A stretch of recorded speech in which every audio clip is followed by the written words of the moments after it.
When I teach tefillah to the new generation, I always ask myself the question, how can I make things simple? How can I take the complex and break it down to simple ideas? One of the mechanech that I've been doing in recent years is I take the Shemona Esrei, 19 brachos, and I break it down simply into 3, 13, and 3. The opening 3 is called Shevach, the last 3 is called Ridah, and in the middle are 13 bakashos. And those 13 bakashos is the etzem, the foundation block of what tefillah is all about. The Rishonim bring down that those 13 bakashos can be broken down into 6, 6, and 1. You have the Rashba, Rabbeinu Bachya, basically what I call the Bais Tefilla of the Ramban. They see the opening 6 brachos as the brachos that talk about our own personal needs. And the second 6 is talking about the needs of Klal Yisrael. And I always like to say over again and again and again, the first 6 are the easy ones, because everyone instantly connects to the tzaras that we're going through as a prat. And the second 6, we build ourselves up to be able to think about the tzaras of Klal Yisrael and to ask, can we only klibenu for those things as well? So you have 6, 6, and 1. The 13th at the end is called Shema Kolenu, which I call basically the ring that binds the 2 parts. I'm not going to go into it, but you'll notice that Shema Kolenu is broken down into 2 halves. It corresponds to the 2 different sections. And then the first 6 and the second 6 are also broken down into 3 and 3. I promise you this is not getting more complicated. It's not going to be too complicated. Everyone's giving me that. I'm back in the classroom face. I apologize, but just stay with me. 3 and 3, and then another 3 and 3. The first 3 is what I call introductory, and the second 3 is the actual bakashas themselves. So let's go through this together. The opening 6 bakashas that we have are personal. What are the personal needs? So, as I always like to say, every person in this room, I'll leave the Rosh Hashiva out of it, okay, without you, but everyone else in this room is suffering from stress. Kachazeh, okay? We all have what's called stress. And our stress, if you ask yourself brutally what stresses you out, it breaks down to 1 of 3 things. One is called social stress, the other is called health stress. Today you always have to add health stress and mental health stress and money stress. Between those 3 stresses, it pretty much keeps all of us close to Kadosh Baruch Hu. Kadosh Baruch Hu makes sure that your life is always, always stressed. That way it keeps you close. Kachazeh, there's nothing to do about it. Corresponding to that, we have Re'enu Ba'anyenu, we have Rafa'enu and Baruch Aleinu. Those are the 3 major personal needs that I have. They're introduced with 3 brachos, Atachayne, Hashivenu, and Slachna. Atachayne is before I can recognize that I am stressed, before I can recognize that Kadosh Baruch Hu is the address. So first I have to think. I say, Atachayne Andas, Melamed Le'enish Bina, I want to think the way a Torah thinks, to think properly, to think with proper hashkafa. The moment I do that, I notice, number 1, that I'm stressed, and number 2, I also notice that Kadosh Baruch Hu is the address. Not only that, there's a third thing I notice, is Hashivenu, that I need to get back on focus, on the proper path to be able to serve Kadosh Baruch Hu. So immediately after Atachaynu, we see Hashivenu. Once you notice you're back in the path, slachna, you realize that you've messed up in the last 24 hours or since your last tefillah, and you ask the Kadosh Baruch Hu for forgiveness. So everything's very neat. The opening 3 sets the tone for the 3 needs that we have. Now let's take exactly the same concept and now let's apply it to the second 6 brachos of the Shemona Esrei. And let's see how this works out for us. Excuse me. Can someone get me some water? It's possible to get some water. The first 3, very, very simple, is the preamble for the needs to bring Klal Yisrael the Geula. So Klal Yisrael is desperate for the Geula. What do we need to get the Geula happening? We have 3 needs. The first thing that we need is to kabbash the gadol l'chereseinu. The second is to kabbash giluyasenu. Kabseinu yachad me'arba campus haaretz. I don't even have to ask. The Rav has been talking about this for the last year.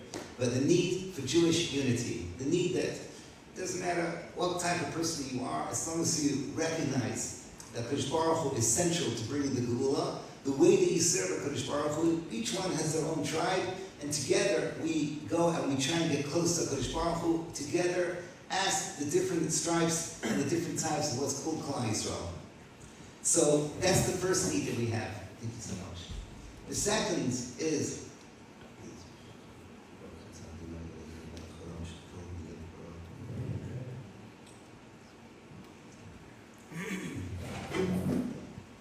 the second need that I have is that we need to have Jewish leadership. So immediately we ask that the leadership should be in place.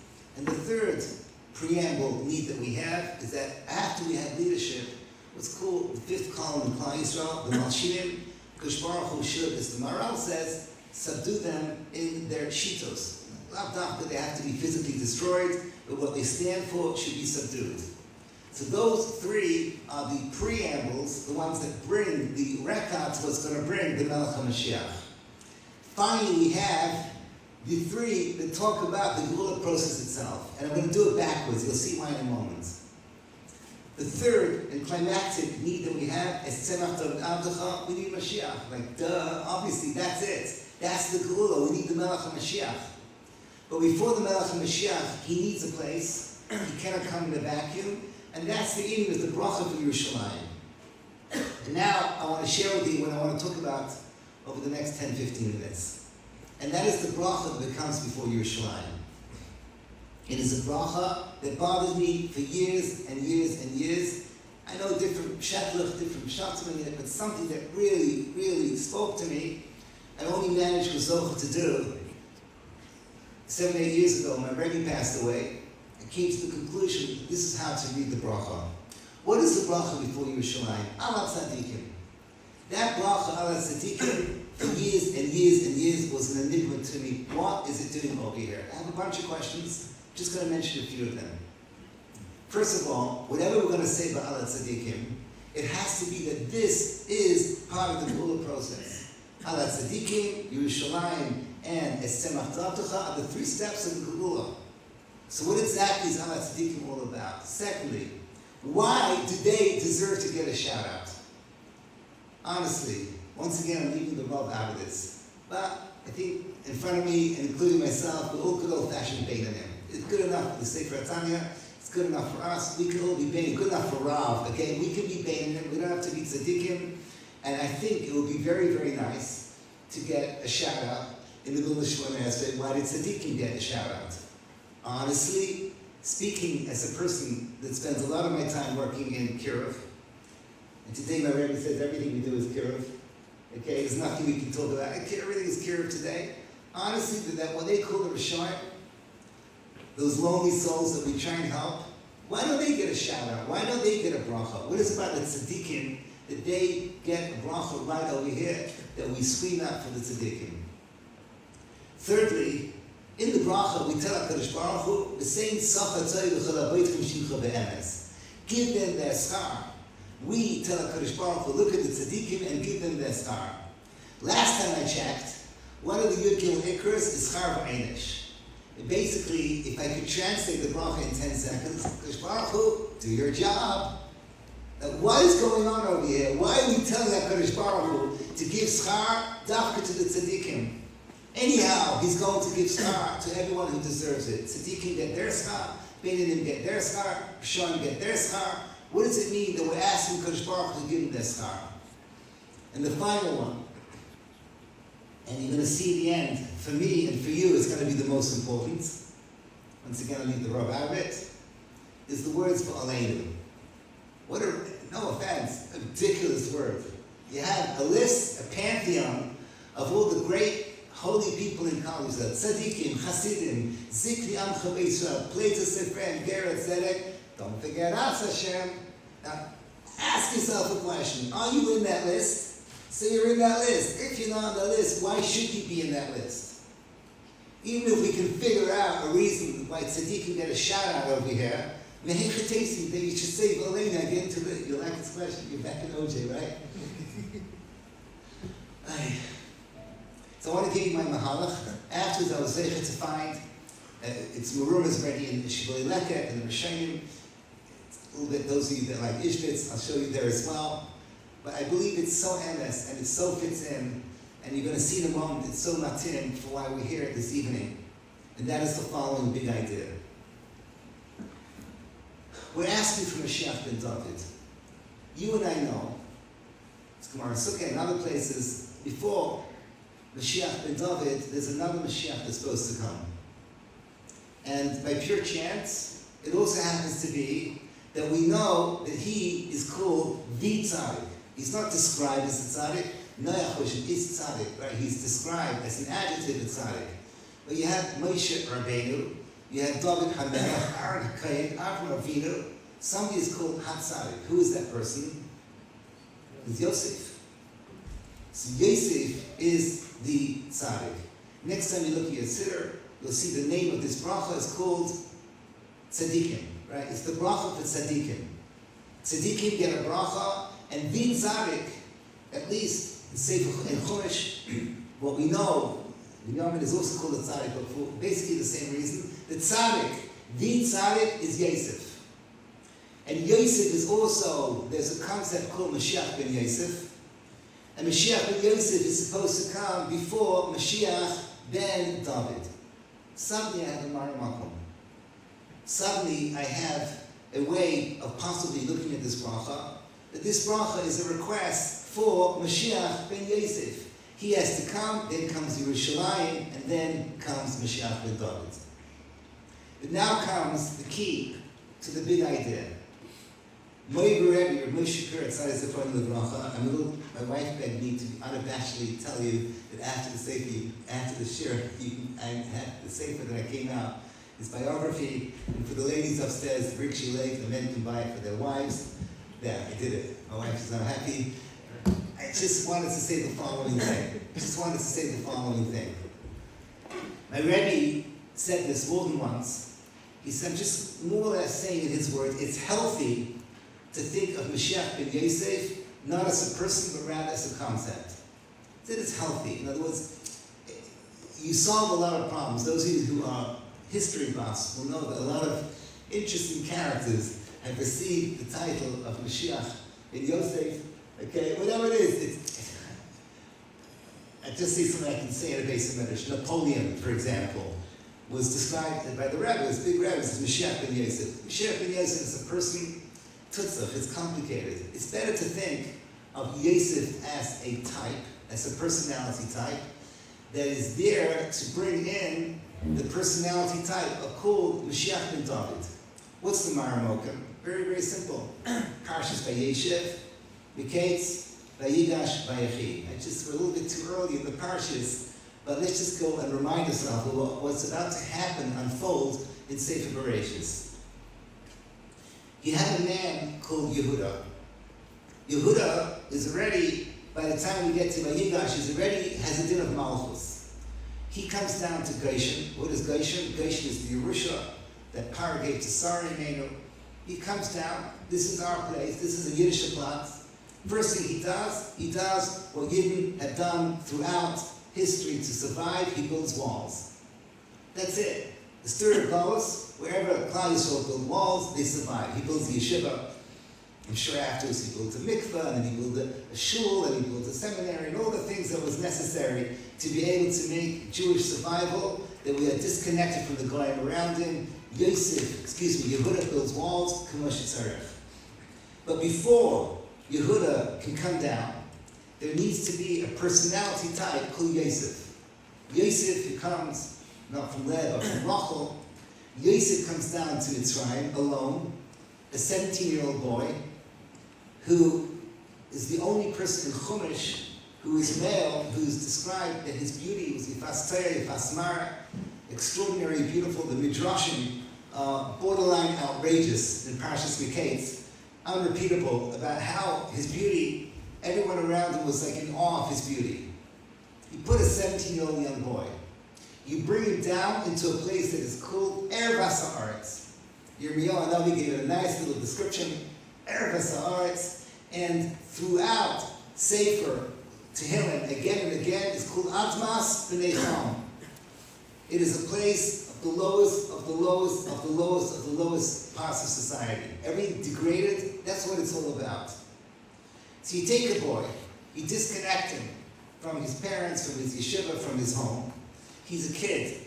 He's incredibly handsome. You put him in a mechanech, like Mitzrayim, Mayas b'nai b'lei yachta. Not only that, because Baruch Hu found that one woman that she was the biggest professional in history to take down Yeshiva Bachar. That was her holiness, that was her genius. But what happened? At the moment of truth, he was Misgaber ben Yisrael. For those of you into Kabbalah, at that moment he brought down Midas Yisrael into this world, which allows, the Medrash brings down, for 210 years, all of Klal Yisrael, without exception, with one exception, Shlomo's Pastivri, but besides her, which was a mistaken identity, the Jewish men and the Jewish women were extraordinarily beautiful, as we know from Shir Asher. The Mitzrim were extraordinarily ugly. They were slaves, for goodness sake. They were slaves. We know from history what masters do to their slaves when they're hefker, when you can do whatever you want with them.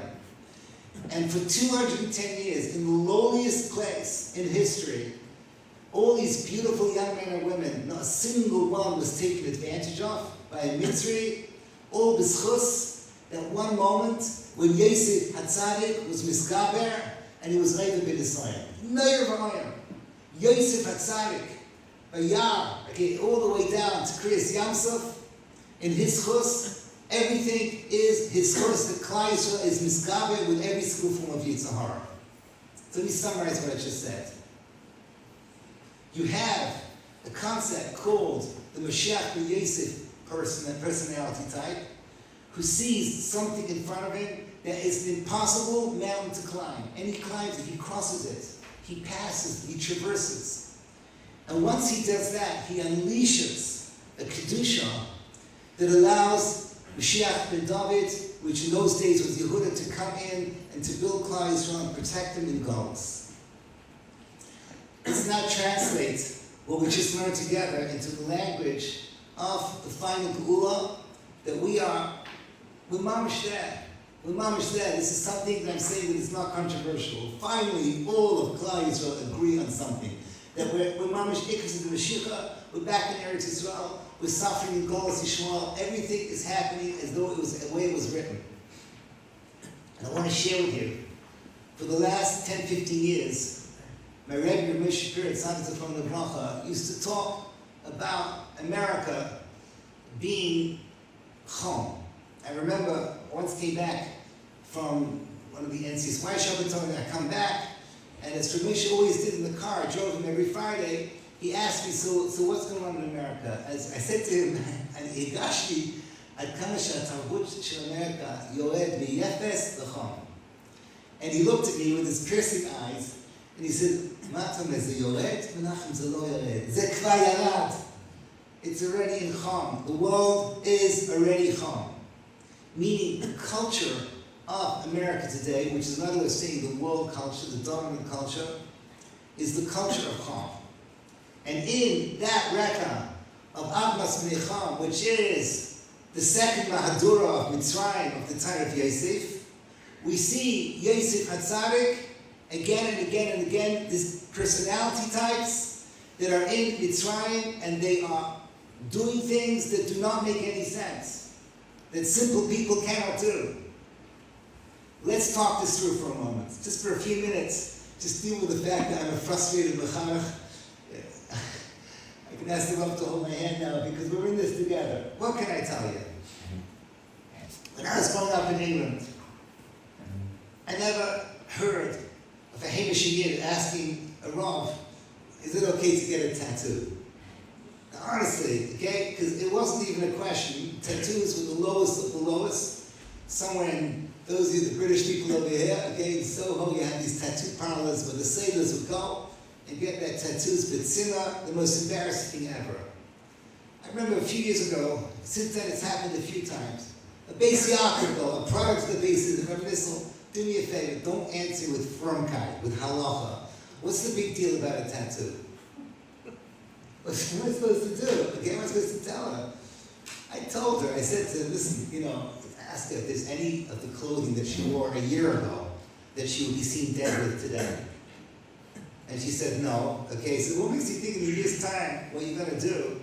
To quote from a famous woman who I'm not going to mention because this is a big Knesset, this famous woman in America said, why would you want to put a bumper sticker on a Cadillac? Okay, what are you thinking? What are you thinking? You're going to spend the last 3/4 of your life saying to yourself every time you look in the mirror, what was I thinking? Did not help. She went and got it anyhow.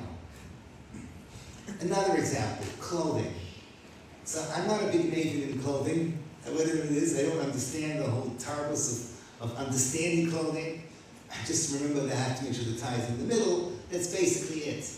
But there's a dumbusa called dignified clothing, regal clothing, malchustika clothing.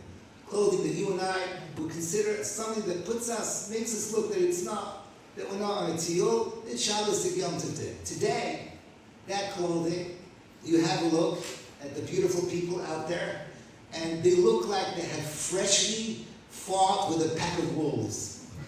And for some reason, this is what they call yofi. It's ridiculous, it's scary. I once tried to ask a bunch of the NCSY Chaver, I said to them, do you actually find this thing attractive? You find this thing attractive? And he looked at the Rabbi and said, you're never going to understand. And I said, absolutely right, I'm never going to understand. I can't, I'm sorry, I'm that old generation person that actually can't understand why you want to buy jeans and then pay extra to have them ripped. Then you have the music that they listen to. So I'm not so proud of growing up in London in the 70s. Secretly I am. It's honestly, the music there was poetry. It was written by graduates of Oxford and Cambridge. When you learn Rashi and Tosfos into the lyrics, you find that it also refers to very lowly things. Somehow or other, it connects to drugs and other things I won't mention here. But at least it's poetry. It was poetry. It had a certain yofi. It was written with yofi. It was written with harmonies. Yes, Beryl, even Simon and Garfunkel. Kachazeh. Two Yiddish boys that I'm allowed to mention. You go a little deeper, it's all not good. Today, you don't even bother. Today, Hatzaddikim Baramiza, it's basically biology class. It's just that I can't even say more than I already just said. It's all explicit, nothing to talk about. There's no yofi there anymore. It's just in your face, chum. It's chum, it's pure chum. Another example, and that is I can't even believe I'm saying this. To hear a boy from the yeshiva system or a girl from the Bais Tefilla system using the niggle pad. I was growing up, I grew up with what they call modern Orthodox London. And it was not unheard of. People, no one said bad words. It wasn't like, oh, I'm so daring. No one had it needs a heart to say those words. You go to the movie, in England it was called theatre, the cinema. And they would warn you that, you know that the 36 minutes into the movie, there's going to be a bad word. So you may want to go like this if you don't want to hear legal pet. If you understand, there's a thing called malchus pet. Today, I heard this, I'm trying to figure out what the gematria of 508 is. There's a mainstream movie that everyone who watches mainstream movies has watched that had 508 times in a movie a certain word that will not mention in Beremes, and 508 times. If we start with Malinowitz, can make a gematria. What? Of 508. I'm trying to think of something cool. The bottom line is that, what? Shachar. Okay? Yeah, Ayelas HaShachar. This is all Siman of Mashiach. Perfect. So that everything, even the middle that comes in the Chaim. It's not a normal thing. Finally, this is going to get finally to my main point, is the Malchus itself, because everything is a reflection of the Malchus. I remember, I don't want to talk politics in the Beis Midrash, but a certain person put his hand to the ring to be a president. And everyone said, it's not going to happen. I'll just mention he was from Chicago. And Ramesha said, everyone said, Leah Tachem. They're never going to have such a person. And he said, no. He's going to get in. He's going to get in for 8 years. He said, how do you know? Quote, Magia l'America Malchus Shulchan. And since then, all the Malchus is being Malchus Shulchan. Malchus Shulchan means Malchus without covet. I know I'm British, there's a lot of Americans over here, so it gives me extra pleasure to make fun of you. But honestly, I was secretly hoping to have like a Trump-Biden combination, which would give me 4 years that every time I wanted, I could just have an unhinged, meltdown, 2-year-old temper tantrum, and then just forget about it afterwards. Never happened, because Baruch Hu never gave me the second half. But the point is that you have to understand, Chum is not just, it's not just the chitzanis of Chum. Chum means that if a person, how should I say this nicely, he tweets from the toilet. Okay, everything that passes through his brain, immediately he writes down to his millions of followers within seconds. That is not malchus of yefes. There's no yefi anymore. Everything is calm, everything's coming, everything is impulsive. It just occurred to me very recently that the Shittas bring down that Edom has 10 different permutations and commutations. And we have a Masera from Chaim of Voloshin that the 10th one is going to be America. I heard this from Eli Weintraub. And it occurred to me that America is the only malchus in history, and once again my Europeanism is coming out, that was set up to be not a malchus, to be a presidency. But they still managed, they still had, I'm old enough over here, I mean, I know I sound ancient now, to remember Ronald Reagan, when he was a little bit, he had a sense of pride that he was representing the thing called malchus. It's all gone. So now I want to get to my point. We're living in a world, again I'm quoting my Rebbe, he said that every 3 months is a new dawn. We're dealing with challenges where we're living in a world that is kulei cham, kulei loneliness, and we get sucked in, we don't even realize how the world has changed. The main reason why it's changed has been the internet. That's been the engine of what has brought the world from yefes to cham more than anything else. And we're in it, and we're part of it, and we breathe it in the air, wherever we go, even here in Eretz Yisrael. So what did HaKadosh Baruch Hu say? I need heroes. I need heroes to bring the Melech Mashiach. I need tzaddikim, chasidim, zikni amcha Bais Yisrael, pleit tzefred, and ger etc. I need those 5 categories. And those people are going to stick themselves out, and they're going to put their heads into places where everyone is going to say that you're crazy. Why are you doing this? Are you out of your mind? And they're the ones who are going to be the Yosef Hatzaddiks of Toshin Pei Hey. Kachazeh. That's what we need. We need heroes to bring the Melech Mashiach, and that is what the bracha on Hatzaddikim is all about. From that comes from Yerushalayim, and from Yerushalayim will come a Semach Tov Avtach Me'eretz Hatzmiach.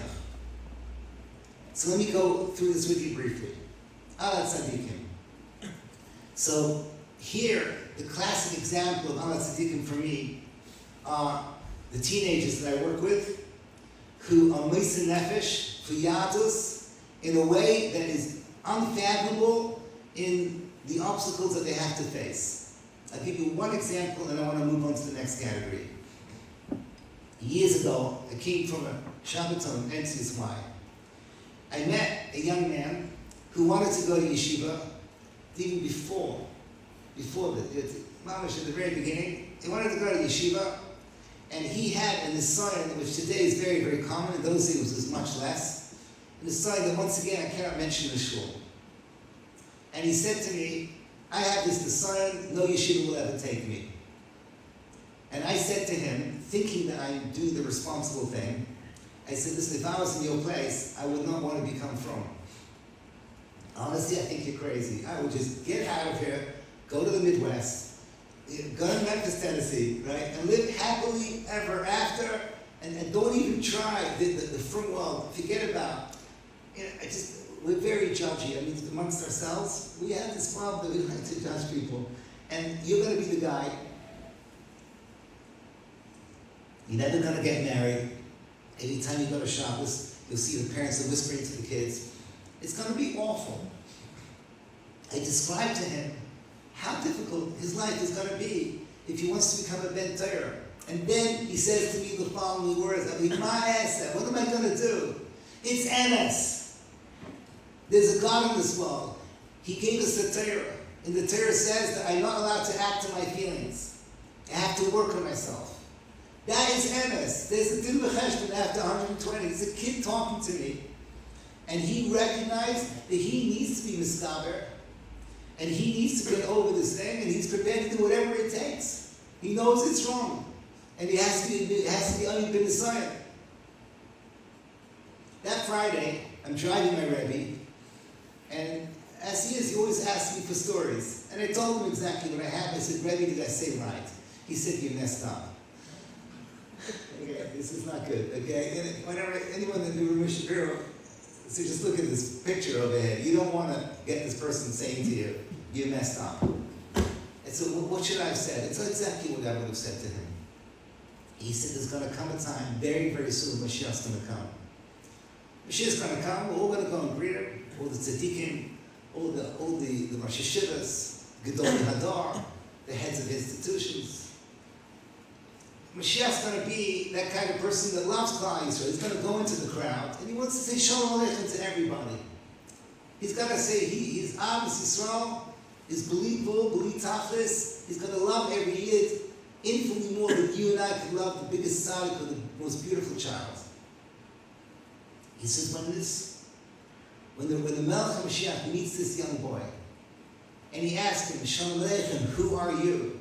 Who are you? Tell him in my name to answer the following way. I am the one that brought you here. You hear that? I am the one that brought you here. I am, in the language of my class, the Mashiach ben Yosef, that causes the Mashiach ben David to be able to come. And there's hundreds and hundreds of young men and young women who are going through the Tisyanis. There are mamish, the 2024, here I have to say correctly, Tafshin Pei version of what Yosef went through in Mitzrayim. Today you don't have to go to Mitzrayim. Today you can carry Mitzrayim in one of these little things. Ala Chasidim. Chasidim, one of the Persian Chasidim, which fits into what I'm saying, are people that start chesed organizations. I know where I am over here. I know the kind of people in front of me, but I don't want to be marach over here. But you know who they are around you. People who open up chesed organizations, it's no end of hard work. Normally they went through something, they saw a need, and they decided something needs to be done, and they go out and they do things. I'm missing it. I'm going to skip Zikri Am Chabisra because I want to get back to it. Play to Seifram. This is where I'd like to think that I come in. It's the Rebbe's. The Rebbe's, trust me, we don't do it for the money, because there's no money. We do it because we love your kids, and that's it. I know that I'm going to go, answering WhatsApps with questions that I get till 2, 3 in the morning, because whatever, that's what the places they frame do. Ger Hatzaddik, again, I don't want to be marach, but anyone that met a ger in our days knows how difficult it is and how crazy it is. Why would you want to join a nation that the whole world thinks that we're a bunch of genocidal animals? Well, what do you see in us? And if you actually see through their lives, we're still crazy. We're the nation of Erev and Kippur. We spin chickens over our heads. What do you want from us? Leave us alone. And they join us anyhow. So now I want to talk about Zikri Am Bais Yisrael. Zikri Am Yisrael is not talking about Gedolim, because they, as we mentioned, had their own bracha, Hashiva Shefteni Kavarishayna, the return of Jewish leadership. Zikri Am Bais Yisrael is referring to people who are builders with Mesiras Nefesh, that do things that go and cross boundaries, that are not afraid to do what needs to be done, to build institutions. And honestly, I do not wish this on my best friends when I know these people. I know these people very intimately. First time I spoke here, the Rav Zatzal, Friday afternoon, he comes into where I was staying, at the Rosenblums. He has a check he wants to give me, based on a shita, which I'm sure the shita knows exactly where it was from, that you should pay before I actually do it. I honestly have done dozens and dozens and dozens of Shabbatonim around the world. It's never happened to me since, never happened to me before. This kind of behavior, this kind of yashrus, and this was just the warm-up. After that, because I am a people watcher, and I saw how he acted, it's very humbling to know that a man doubles Hatzaddikim, and he comes back to hear your drasha, he sits over there, with his sikli, with his svarim, all that he's going through, and I started to watch a person, and then, slowly but surely, the stories start to come out. And, again, I'm objective, I see this from afar, and I travel around the world. This is a Rav, a Shul Shulpan. It belongs to, he did not belong to our era. Maybe that's why Krish Baruch Hu took him so young. He did not belong, I've never seen someone who is Meiser Nefesh, who is Balabatim, fearless. He does not care what people said. His engine was this meter of Yashrus and MS that brought him to every single place that he achieved. The Erev Kippur, he got shilas about whether to fast or not, and he was a little bit more machmir than Nesi Rishon Zalman. He was a little bit machmir that people should fast. The moment Yom Kippur was over, he calls 15 to 20 phone calls. 15 to 20 phone calls to make sure that they fast all right. This is not normal. This is not normal. This is just an example. I heard from a family member a few other examples, but I realized there's something that maybe people over here know what he was referring to, and they're all a little bit, that he went out on an edge for people that had gone through crazy situations. I know this also from the side of the seminary world. If he believed something was MS, and he had this antennae for MS on a higher level than everyone else, and he would do what it needed to do, I'm safe, to make sure that it got done. That is what we say, Ziknei Amcha Bais Yisrael, is together with the tzaddikim and the Hasidim and the Sefer and the Hatzaddik, and these people who are bringing Mashiach by doing things that no one else has the capability of doing except for these people. Now I understand a little bit what it means for Aleinu. We look at ourselves. Why are we sitting here tonight? We're sitting tonight over here to give tribute to our hero. But it's not enough to give tribute like a hero. This is not an obituary at the back of the magazine.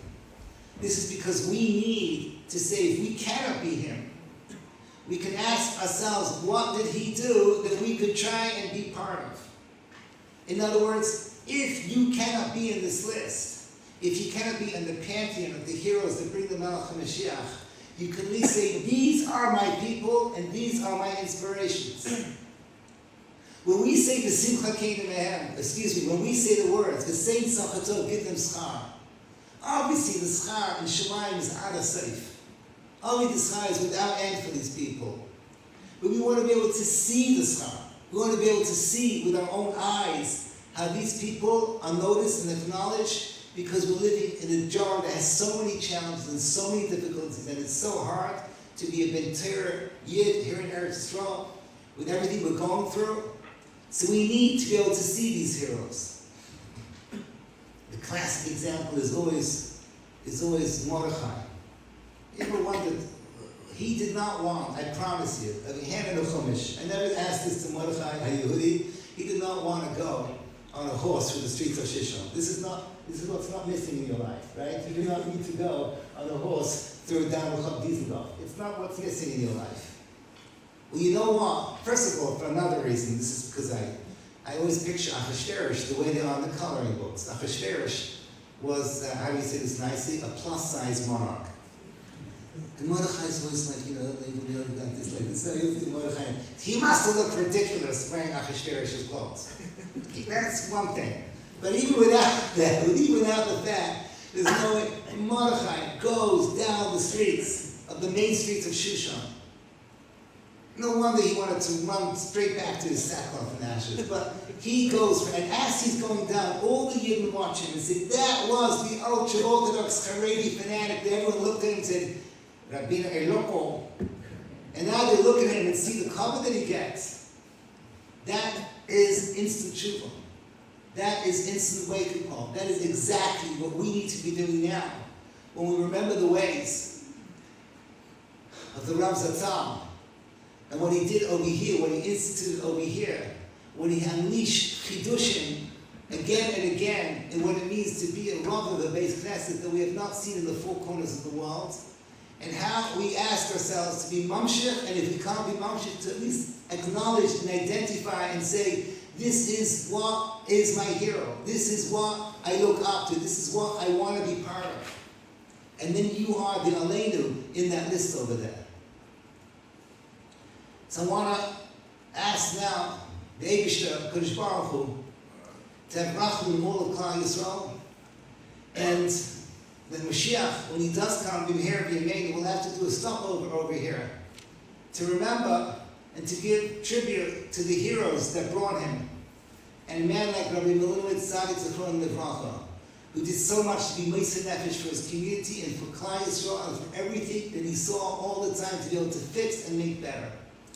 And we should be zeichem here to laugh together when we get to find Yerushalayim and the Esenach to the Avtacha, Meheret Tzmiach, we should zeichem to be see it in here V'yameinu. And